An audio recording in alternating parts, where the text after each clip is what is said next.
Assalamualaikum warahmatullahi wabarakatuh. Rupa-rupanya pemilu yang sudah kita laksanakan di negara kita ini amat menarik perhatian orang-orang seluruh dunia. Jadi dari Amerika, dari Turki, bahkan hampir semua negara-negara yang ada hubungannya bilateral dengan Indonesia ini mengamati bagaimana proses pemilu di negara kita yang baru-baru ini terselenggara. Begitu juga di Malaysia. Jadi saat-saat ini pengamat-pengamat di negara jiran ini dan juga wartawan, juga ahli politikus di sana mengamati dan betapa kagumnya mereka-mereka ini melihat proses dari awal, yaitu kampanye, terus pencoblosan, bahkan waktu para capres-capres ini berpidato ketika kampanye dalam menggalang massa.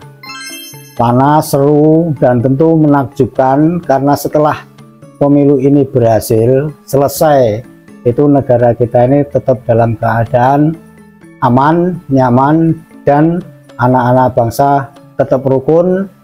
Sepertinya hal ini menimbulkan pertanyaan besar bagi wartawan-wartawan, ahli politik, pengamat di negara Malaysia, sehingga mereka memberikan respon-respon dan pendapat-pendapat yang tentunya amat menarik kalau kita perhatikan.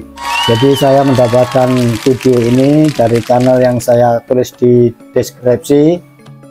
Kalau bisa ya diberikan kredit, dan juga ucapkan saya terima kasih kepada yang mempunyai channel. Maaf video Anda saya reaksi, terima kasih sebelumnya. Oke teman-teman, kita perhatikan dulu video berikut bagaimana pengamat Malaysia, ahli politik Malaysia, bahkan wartawan di Malaysia ini mengungkapkan bagaimana ceritanya proses pemilu kemarin di negara kita. Besar, takjub, dan heboh. Mari kita lihat bersama-sama. Belakangan ini, media dan televisi dari Malaysia tampak sangat tertarik pada perkembangan politik di Indonesia. Mereka tidak hanya sibuk melaporkan hasil pemilu, tetapi juga pakar politik Malaysia membahas potensi kepemimpinan pasangan Prabowo Gibran. Dan hasil quick count menunjukkan kemenangan mereka sekitar 58%. Dengan data masuk hampir 100%. Jadi mereka terus berdiskusi membicarakan pemilu di negara kita. Di TV Astro juga menayangkan ini. Tersebut di TV Astro. Indonesia itu, Tan Sri John Jaafar tadi kata bangsa Indonesia itu memang bangsa yang cukup bangga. Tetapi kebanggaan itu hari ini ditandai dengan pencapaian yang mereka buktikan sendiri. Itu dilakukan ketika era Jokowi. Mendekat juga saya cakap. Tapi satu perkara, kalau mana kehadapan, ya populasi besar memang di negara kita, hampir 300 juta atau lebih. Bagaimana kita nak bersaing dengan mereka tu? Bagaimana kita nak bersaing dengan mereka tu? Satu perkara juga. Dan bagaimana ini melihat akan mencorakkan sesuatu yang baru di rantau ini sekiranya ia dipandu dengan baik. Adakah tim Prabowo Gibran mampu untuk melakukannya? Kerana Gibran contohnya satu aspek. Ada yang mengatakan bahawa inilah pencetus kepada keselamatan Jokowi dan juga dapat undi orang muda. Tapi orang muda kritikal katanya ini undi anak presiden, bukan undi anak muda. Jadi mereka membicarakan Mas Gibran yang katanya anak Pak Jokowi juga menyalonkan. Kalau kita lihat daripada sejarahnya, ada momen-momen di dalam sejarah Indonesia di mana ada semangat kesatuan. Indonesia ini memang negara besar. Ingat bahawa Indonesia inilah negara yang besar. Negara yang 260 juta, 300 juta orang dengan ribu-ribu pulau, banyak masalahnya. Jadi kalau isu domestik tidak diuruskan dengan baik, contohnya kalau sekarang ini kalau Prabowo Gibran yang akan mengetuai kerajaan di Indonesia, isu janjikan kesinambungan memindahkan ibu kota juga dibahas ini ke Nusantara. Jadi isu-isu macam isu-isu sebegini akan mendominasi, saya rasa, corak pertumbuhan Indonesia dalam beberapa tahun ke hadapan ini. Tapi saya juga sebagai seorang yang percaya tentang semangat ASEAN, saya rasa kita tidak boleh melihat dari kejayaan suatu negara ini tidaklah menjadi ancaman dari negara yang berdekatan. Contohnya kalau Indonesia bisa jadi begitu, ambil sisi positifnya. Kalau nikel banyak di Indonesia, kita Malaysia, Thailand, ada negara-negara lain boleh juga bekerjasama dalam membangunkan contohnya industri EV untuk Southeast Asia. We can take parts of the supply chain. Tapi ini saya tahu Harizal ada pendapat lain. Daripada mana kita nampak? Kerana ini balik pada berkesan ke ASEAN itu sendiri. Kerana kalau selalunya kita berbincang-bincang macam ni on paper okey lah. Tetapi Jadi saling memberikan pendapat. Kerajaan antara negara-negara itu, kerajaan-kerajaan sendiri mementingkan isu nasionalistik. Tapi kita balik pokoknya kita tidak seharus melihat kejayaan sebuah negara itu sebagai ancaman pada kita, tapi kita harus mengambil peluang Terajaya. bersama. Berikutnya kita akan melihat pandangan orang Malaysia terhadap pemilihan presiden Indonesia dan analisis mereka mengenai kemenangan Prabowo Gibran. Mari kita ikuti diskusi di saluran TV bernama Milik Malaysia. Begini kita tengok pilihan raya Indonesia bukan soal siapa menang siapa kalah, itu bukan faktor besar sangat kan. Kerana siapapun menjadi Presiden Republik Indonesia, parti mana pun yang menang kekal menjadi jiran kita yang paling dekat, yang paling baik. Saya fikir kerajaan kita berada dalam suasana yang itu. Cuma kita nak tengok suasana pilihan raya di tempat mereka, sistem yang mereka buat, cara mereka berkempen, apa yang bagus yang boleh kita contohi di Malaysia. Satu perkara Pak Prabowo ini yang tidak ada pada 2019, beliau mendapat dukungan sepenuhnya daripada elit tentera. Kita pernah dibincangkan di mana-mana stesen TV dan media di Malaysia.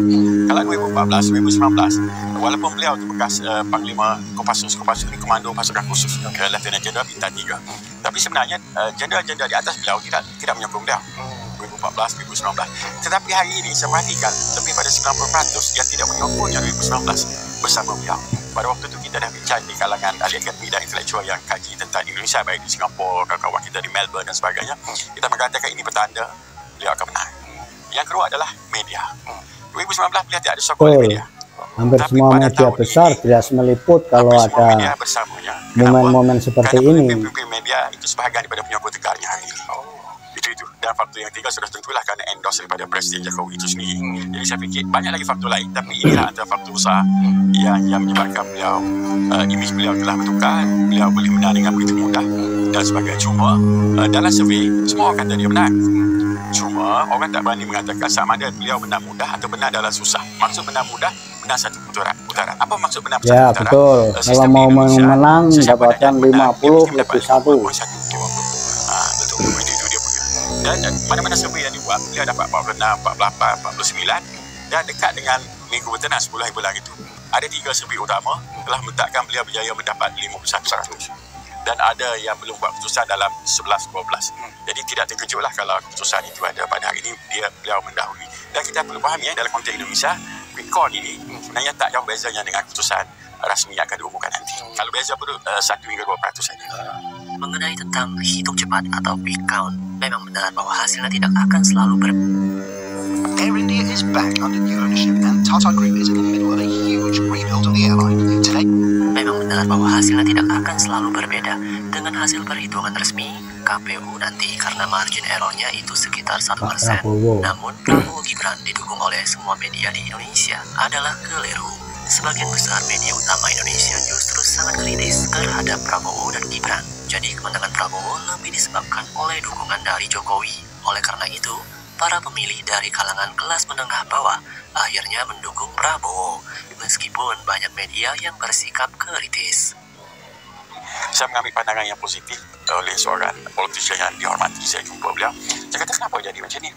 Beliau mengatakan, pilihan raya 2019 pecah antara kelompok merah, kiri dan kelompok hijau Islam itu masih terasa. Jadi beliau mengatakan bergabungnya Prabowo yang mewakili kelompok hijau dan Jokowi yang mewakili kelompok merah, kita nak selesaikan masalah pepecahan. Itu kata beliau. Dan saya boleh bersetuju dalam setengah perkara kerana kita harap kenapa Encik Syakawi dalam pilihan raya ini kita tidak dengan seru sekali ini bincang-bincangnya. Satu kemajuan sangat baik. Okey, barangkali Nif, ada juga mungkin ada pandangan yang tersendiri juga berkaitan dengan isu ini. Tapi saya nak juga ada pandangan, ada juga kabar-kabar yang dimainkan di luar sana dan kita harap ianya tidak akan menjadi kenyataan. Ialah berpolitik itu adalah sesuatu yang sehat sebenarnya kalau ianya dijalankan dengan cara betul dan bersih. Tetapi ada juga kalau matlamat mereka tidak dapat dicapai, mungkin akan ada golongan-golongan tertentu yang akan melakukan demonstrasi dan sebagainya selepas keputusan pemilihan umum ini dimuktamadkan nanti. Apakah anda menjangkakan itu mungkin akan berlaku? Pertama soalan Ini salah satu pengamat di Malaysia ini. Saya ingat itu ada jawapannya. Tepat lah, saya nak menjawab soalan daripada pemanggil lah. Jadi untuk melihat kepada pasca daripada pemilu ini, apakah akan terjadi kita dijauhkan kerusuhan ataupun demonstrasi untuk melawan keputusan yang Tuan saya dan barangkali tidak, kerana kematangan demokrasi dan demokrasi politik di saya lihat semakin baik. Terutama saya sekarang mungkin berada di kawasan yang agak terbuka dalam hal demokrasi. Dan saya berada di Sumatera Barat yang agak lebih terbuka meraihkan demokrasi. Jadi mungkin ada kemenangan-kemenangan yang di tingkat lain ini boleh membagi kekalahan yang di pihak lain. Mungkin begitulah. Saya ingat takkan ada demonstrasi yang secara besar-besaran rakyat yang kuat tak ada. Okey, faham. Okey, kita di penghujung sebenarnya. Dr. Noor Azlan, lebih kurang 23 minit saja lagi. Tapi satu persoalan yang lain, kita tak tahu juga daripada pengalaman Dr. Noor Azlan sendiri, bila akan keputusan pertama akan diumumkan. Tetapi yang pertama, yang keduanya, kita yakin bahawa siapa pun yang akan menjadi Presiden Indonesia nanti, hubungan Malaysia itu akan terus lebih kuat, lebih kukuh sebenarnya. Tak ada masalah dalam persoalan. Saya sering ditanya tentang hubungan Malaysia Indonesia. Seperti kita sebut di awal tadi, saya kekal dengan pandangan kita, siapapun menjadi presiden di Republik Indonesia, siapapun yang menjadi kita yang paling baik, presiden Indonesia tetap yang menjadi terbaik untuk saudara kita di Malaysia. Ketiga-tiga fraksi yang bertanding datang ke Kuala Lumpur berjumpa beliau. Anies Baswedan pernah berjumpa Pak Prabowo beberapa kali dan Profesor Mahfuz. Saya fikir dari sudut itu kita tidak punya masalah sangatlah dari satu hubungan. Cuma yang terakhir Cik Cakrawi, saya sebenarnya lebih berminat di Indonesia. Kita nak tengok sistem dia yang bagus, yang boleh kita contohi. Antaranya lah media. Media tempat mereka itu betul-betul digunakan sehingga semua perkara tak boleh nak ditutupi. Saya fikir ada perkara yang perlu kita belajar daripada mereka. Yang kedua, literasi politik mereka tentang perlembagaan. Nama mereka Undang-Undang Dasar 1945. Di mana pun mereka bercakap ini menyalahi undang-undang ini. Maksudnya kefahaman masyarakat mereka itu kita tak ada kefahaman itu. Dan yang tiga, 1945 seperti disebut oleh saudara ini tadi, dia santai undi ini. Kita nak pergi undi ni macam nak pergi ada perayaan undi, pergi dewan. Saya tak ada, sangat santai. Boleh bawa anak masuk dewan, boleh berjalan undi, keluar masuk. Cuma kita tak boleh tengok dia letak dalam kotak mana. Dan yang terakhir, dulu kita pernah bincangkan demokrasi yang terlalu liberal, tidak menguntungkan rakyat kecil. Akhirnya yang menang adalah pemilik modal, orang yang punya duit, dia beli stesen TV, sudah dia beli stesen TV, dia membuat parti. Dan inilah sedang berlaku di Indonesia hari ini. Sobat Maju, demikianlah pandangan dari ahli politik Malaysia. Namun menurut kami pendapat tersebut tidak sepenuhnya akurat. Memang benar bahwa pengusaha seperti Haritanu dan Surya Paloh memiliki partai dan media. Namun dalam politik mereka tidak hanya menguasai sepenuhnya. Contohnya partai Haritanu bisa mendapatkan simpati masyarakat. Mencalonkan Anies Baswedan karena kurangnya popularitasnya. Kita tahu politik Indonesia sangat dinamis, di mana figur seperti Jokowi yang bukan pengusaha besar dapat menjadi presiden. Seorang figur selama ini pengusaha bisa menjadi presiden.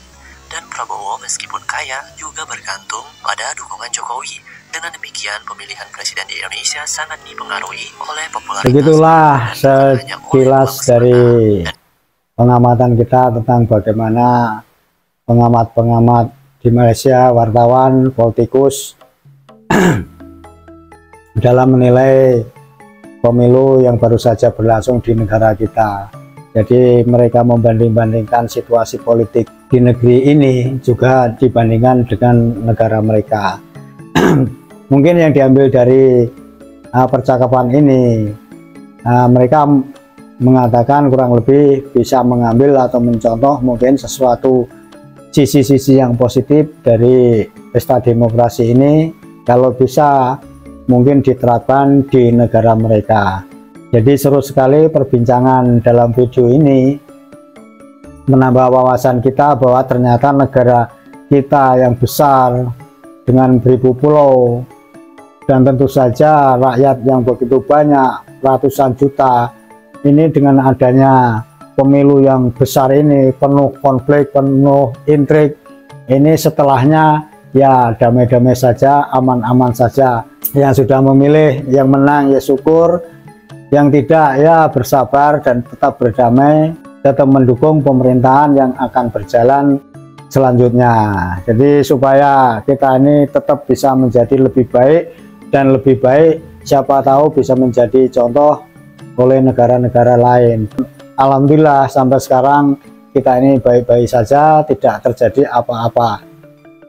Bila terjadi masalah tuduhan-tuduhan curang, penghitungan yang salah, ini itu sudah ada mekanisme untuk menyelesaikannya. Biarkan mereka-mereka yang berkompeten untuk mengatasi ini semua. Kita sebagai rakyat yang menjadi contoh dan perbincangan dari negara Malaysia tadi ini supaya terus menjadi lebih baik, sehingga pantas kalau mereka bicarakan bahwa kita ini membawa demokrasi yang bagus yang bisa diterapkan di negara kita, dan tentu saja siapa tahu mereka juga akan sedikit banyak mengambil contoh apa yang telah kita lakukan selama ini. Pemilu sukses, negara aman, dan tentu saja kedepannya Indonesia tetap berjaya.